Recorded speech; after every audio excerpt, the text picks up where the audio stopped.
Hi everyone, in this video, you will learn the most efficient way to create colorful thumbnail for your digital paintings. This is the technique I've been using for my own painting and it made me save a lot of time. I'll be showing you this in Photoshop, but rest assured you'll be able to find something similar in any other software you are using. Let's get started. Hi everyone and welcome to this Paintable quick tip. If you are anything like me, when you start a painting, you get really excited and you want to start right away. But a good practice is to first make a few color thumbnails to know the general color direction of your illustration. But here's the problem. It can take some time before you decide which color to choose, and I want to start my painting as soon as possible. Here's what I used to always do. I used to paint my thumbnail by hand, and it used to be very long sometimes as I was changing my mind a bunch of times. But now that I'm using what I'm about to show you, I save time and I have more control over my colors. Here's what I do. Step 1. You want to first start with one part of your illustration. In this case, I'm going to start with the t-shirt.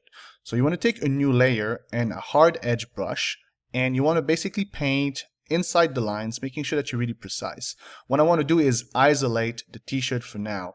And I'm going to do the same thing for the skin and the hair, but right now I'm just starting with the t-shirt. Once it's done, you want to go over your layer and you want to hold Command and click on the thumbnail of the layer.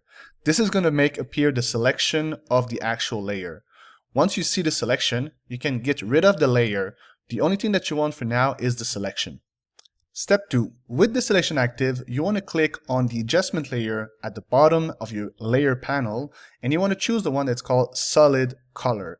Once you click on it, it's going to open this little panel where you'll be able to choose the color that you want. Now the only thing that you need to do is to repeat this step for every different parts of your thumbnail that you want a different color for. Step 3, you simply have to select all the layers once you decided of all the colors that you wanted. Do Command J, then do Command E. This is going to make a copy of the colors that you choose.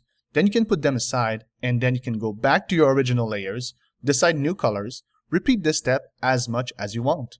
And that's it.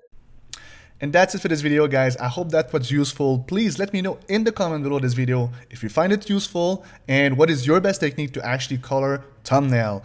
And if you want to stay informed with the new material that's going to come in the weeks to come, I'll be make sure to make one video like this every week plus all the other free tutorials. So go ahead and click on the subscribe button right there and I'll make sure that you stay informed.